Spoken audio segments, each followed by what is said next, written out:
All right, welcome to the Explainer. Today we're unpacking something pretty profound from our source material called the Ascent to Sovereignty.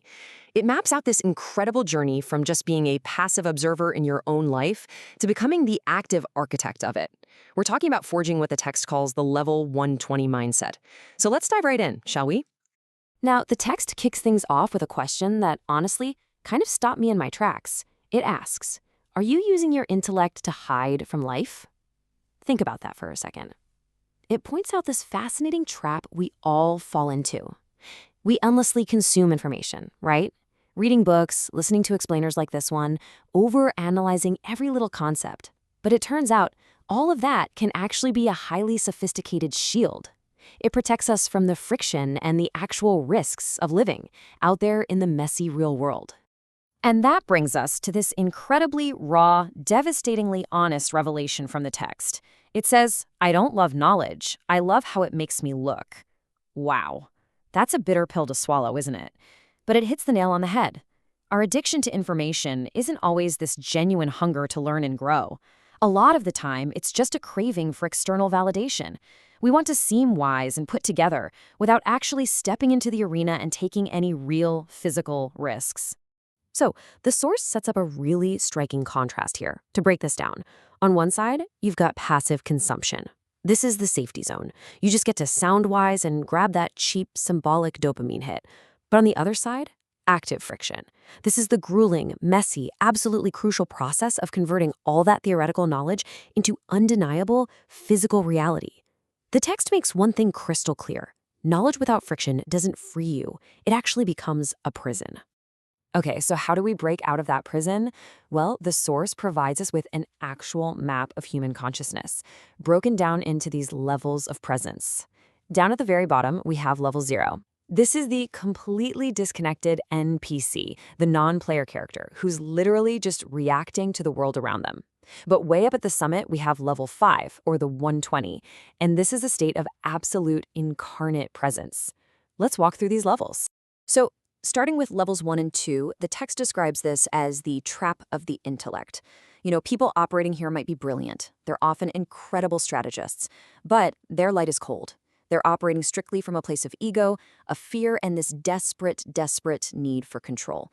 They hold all the knowledge in their heads, but they completely lack true embodied presence in the real world. Ascending past that intellect trap, that requires a massive physical shift. Levels 3 and 4 are where the real work kicks in. The text explains that reaching these levels demands serious exposure. You have to step out, you have to fail, adjust, and learn to lead without trying to dominate the people around you. And when you hit level 4, you develop what the source calls rooted coherence. It's this magnetic presence that can literally alter the energy of a room before you even speak a single word.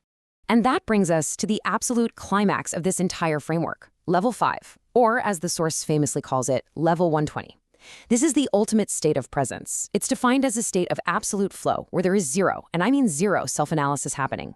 You don't sit around thinking about what to do next. You simply are. The human becomes this pure, unbridled source of action, completely free from hesitation or some rehearsed narrative playing in their head.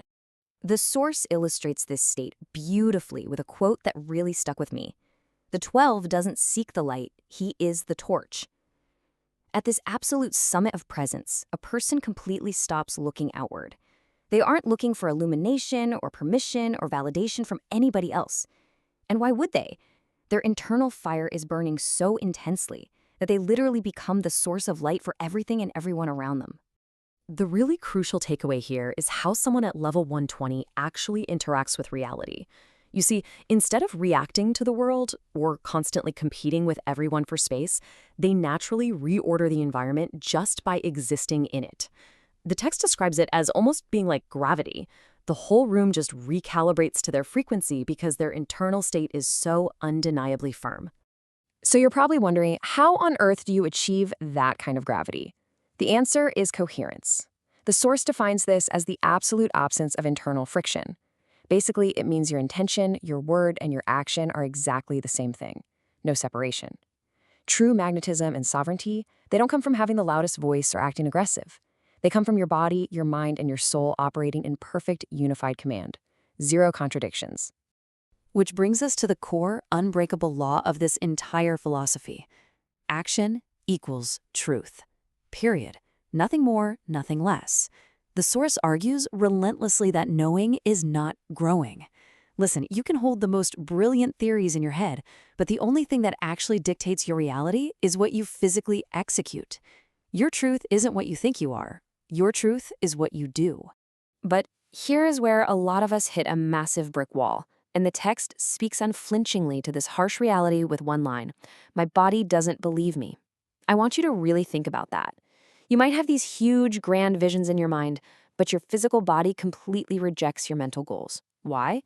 Because honestly, you've broken way too many promises to yourself over the years. Your nervous system knows your words are giant, but it also remembers that your actions have always been small. So how do we fix this disconnect? We have to earn that trust back through friction. When you finally step up and start taking action, you are absolutely going to feel fear. But the source frames this so beautifully. That fear, it is not weakness. That is literally your nervous system learning who is finally in charge.